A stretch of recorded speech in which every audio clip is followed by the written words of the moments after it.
అందరికీ నమస్కారం. ఈరోజు నేను చాలా ఆలస్యంగా అల్లు అర్జున్ ఆయన్ని అరెస్ట్ చేసిన విషయం తెలిసింది. నేను నియోజకవర్గంలో వివిధ కార్యక్రమాల్లో ఉన్నందువల్ల నాకు ఆ విషయం తెలియలేదు. అది చూసిన తర్వాత అరెస్ట్ చాలా బాధ అనిపించింది. ఇంతకంటే అన్యాయం ఇంకొకటి ఉండదు. ఎందుకంటే అతను నటుడు, అతను సినిమా నిర్మాత కాదు.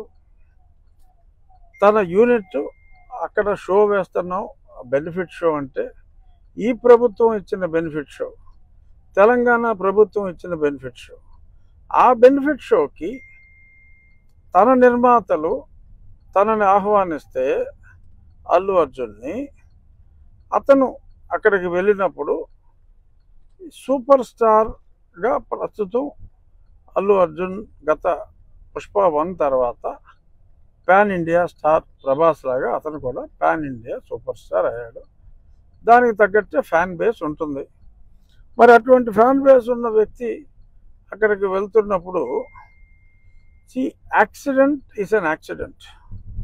అది అందుకే యాక్సిడెంట్ అంటారు దాన్ని. So incident is different, accident is different. మరి అలాగా తొక్కిసలాట్లో అంటే అర్జున్ గురించో లేకపోతే సినిమా చూడటం గురించో వచ్చిన ఆ తొక్కిసలాట్లో ఒక వ్యక్తి మరణించడం చాలా బాధాకరం. సో దానికి కూడా వాళ్ళు స్పందించి ఇమీడియట్గా ఒక నష్టపరిహారం, ప్రాణం విలువ అపారం అయినప్పటికీ యాక్సిడెంట్లో చనిపోతారు. యాక్సిడెంట్లో అది బాధాకరం అయినప్పటికీ కూడా దానికి ఒక వ్యక్తిని యాక్సిడెంట్కి బాధ్యుని చేయటం, సంబంధం లేని వ్యక్తిని. సరే, ఇంకో వైపు చూస్తే అక్కడ ఆయన అరెస్ట్ చేశారని తెలిసింది, మన అల్లు అర్జున్ గారిని.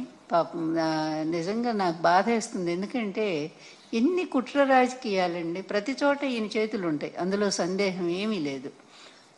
ఇక్కడ 29 మంది మన గోదావరి పుష్కరాల్లో చనిపోతే మరి ఇతను ఎన్నిసార్లు అరెస్ట్ చేసి జైల్లో పెట్టాలండి? చంద్రబాబు గారిని ఎన్నిసార్లు చేయాలా?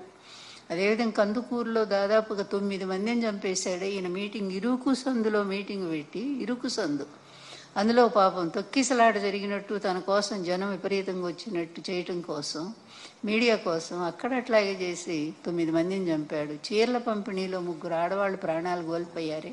ఈయన ఎన్నిసార్లు జైల్లో పెట్టాలో చెప్పండి? అభిమానంతో వాళ్ళు విరగబడి ఆ రోజు అది అబ్బాయి అన్న కావాలని చేస్తారా? తన సినిమా చూసుకోవాలని, ఎలా ఉందో ప్రజాస్పందన తెలుసుకోవడానికి ఆయన వెళ్ళాడు. అది గవర్నమెంట్ తప్పు. ఆయన వస్తున్నప్పుడు లేకపోతే సినిమా హాలు వాళ్ళు సరైనటువంటి భద్రతా ఏర్పాట్లు చేసుకోవాలి. పోలీసులను పిలిచి పూర్తి కట్టుదిట్టం చేసి ప్రజలకు థ్రెడ్ కట్టి దూరంగా పెడితే అయిపోయేది. వాళ్ళు అవేమీ చేయలేదు కదా. అది తప్పు అల్లు అర్జున్ ఎలా అవుతుందండి? మరి ఇంతమందిని చంపినటువంటి చంద్రబాబు నాయుడు ఏమో శుభ్రంగా ఉన్నాడు. తెలియక జరిగిన దాని మీదేమో ఆ అబ్బాయిని అరెస్ట్ చేస్తారా? ఎంత దుర్మార్గం! ఇట్లాగే ఉంటే చంద్రబాబు అక్కడ ఆయన శిష్యుడు ఇద్దరే కదా, మరి ఇద్దరు 2 రాక్షస పాలనే చేస్తూ ఉన్నారు, ఆ రాష్ట్రంలో ఈ రాష్ట్రంలో కూడా. అందువల్ల ఏదైనా దేనికైనా ఒక అంతిమం అనేది ఒకటి ఉంటుంది. తప్పనిసరిగా రైతులకు అన్యాయం చేస్తున్నటువంటి ఈ ప్రభుత్వం తొందరలోనే దాన్ని. నమస్తే. నమ్మలేకపోయాను, కాసేపు ఆశ్చర్యానికి కూడా గురయ్యాను. అల్లు అర్జున్ని అరెస్ట్ చేశారని ఎవరో వచ్చి నా మిత్రుడు చెప్పాడు. అది వాస్తవమైనది, సరిగా చూసుకోమన్నాను. తర్వాత టీవీలు ఆన్ చేస్తే అన్ని టీవీల్లోనూ అల్లు అర్జున్ అరెస్ట్, ఆయన ఉస్మానియా ఆసుపత్రికి తరలింపు, కాసేపట్లో నాంపల్లి కోర్టులో హాజరు, రిమాండ్కు వెళ్లే విధంగా కేసు పగడ్బందీగా పెట్టినట్టుగా అర్థమవుతూ ఉంది. ఏమిటి అన్యాయం నాకు అర్థం కాదా? అల్లు అర్జున్ అంతర్జాతీయ ఖ్యాతిని గడించినటువంటి వ్యక్తి. పుష్ప 1, పుష్ప 2తో తెలుగువారికి గొప్ప పేరు ప్రపంచవ్యాపితంగా తీసుకొచ్చాడనేటువంటి భావనతో అందరు తెలుగు వాళ్ళు ఉన్నారు. జరిగిన తప్పేంటి? సంధ్యా థియేటర్లో ఆ రోజు సినిమా చూడటానికి ఎప్పటిలాగానే, అంటే తన సినిమా రిలీజ్ అయినప్పుడు కుటుంబంతో సంధ్యా థియేటర్కి వెళ్ళే ఆనవాయితీ ఉన్నటువంటి హీరో అల్లు అర్జున్ ఆ రోజు సినిమాకి వెళ్ళాడు. దురదృష్టవశాత్తు తొక్కిసలాట్లో చనిపోయారు. నిజంగా దానికి అల్లు అర్జున్ బాధ్యత వహించాలా? ప్రభుత్వం బాధ్యత వహించాలా? సెక్యూరిటీ కల్పించలేనందుకు ఎవరు బాధ్యత వహించాలి? ఇది ఒక కీలకమైన ప్రశ్న. ఒకసారి వెనక్కి వెళదాం. ఇలాంటి సంఘటనలు ఎన్ని జరిగాయి రాష్ట్రంలో? ఆంధ్రప్రదేశ్లో ఎన్ని జరిగాయి? చంద్రబాబు నాయుడు గారి ఎన్నికలకు ముందు సభలు పెట్టిన చోట తొక్కిసలాట్లో చనిపోయారు. గుంటూరులో సంక్రాంతికి సంబంధించి సంక్రాంతి కానుక అని ఉయ్యూరు శ్రీనివాస్ అనే ఆయన ఒక ట్రస్ట్ పెట్టి అందరికీ చీరలు ఇస్తామని ప్రకటించారు. కొన్ని వేల మంది చీరలు తీసుకోవడానికి వచ్చారు.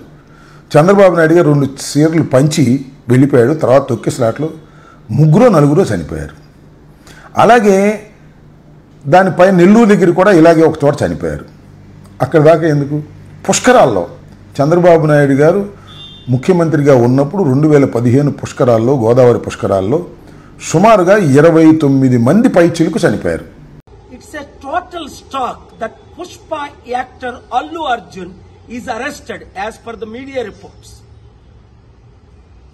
When Chandrababu Naidu conducted political rallies, 8 people died in Kandukur, 3 people died in Guntur, and in Puskaral time, Chandrababu needed a huge stunt where 23 people died. Did the police arrest him? Did the police call him to the police station? Did the police question him? Wow! For powerful political leaders, one standard. For ordinary people and actors, other standard. Chudandi, Pushpa actor Allu Arjun ని ఇప్పుడు పోలీసులు arrest చేశారట. కారణం ఏంటి? ఆయన ఏదో సినిమాకి వెళ్ళినప్పుడు బీడులో తల్లి కొడుకు చనిపోయారట. మరి చంద్రబాబు నాయుడు ర్యాలీస్ పెట్టినప్పుడు కందుకూరులో 8 మంది చనిపోయారు. చంద్రబాబుని అరెస్ట్ చేశారా? పిలిచారా పోలీస్ స్టేషన్ కి? గుంటూరులో 3 చనిపోయారు. 2019లో పుష్కరాల్లో ఆయన స్టంట్ చేసినప్పుడు 23 మంది చనిపోయారు. Article 14 violation. వెంటనే అల్లు అర్జున్ ని రిలీజ్ చేయకపోతే నేను కోర్టులో ఫైల్ చేసి పబ్లిక్ ఇంట్రెస్ట్ లిటిగేషన్ వేసి ఆయన్ని రిలీజ్ చేయడానికి ఆయన ఎందుకు అరెస్ట్ చేశారని క్వశ్చన్ చేస్తాను. ఆర్టికల్ 19 నాకు ఇచ్చిన ఫ్రీడమ్ ఆఫ్ స్పీచ్ గా ఈ క్వశ్చన్స్ నేను అడుగుతున్నాను. ఈ వీడియో మీడియా మిత్రులు అందరికీ షేర్ చేయండి. ప్రజాస్వామ్యాన్ని కాపాడదాం, పొలిటికల్ కరప్షన్ ని అంతం చేద్దాం. God bless you.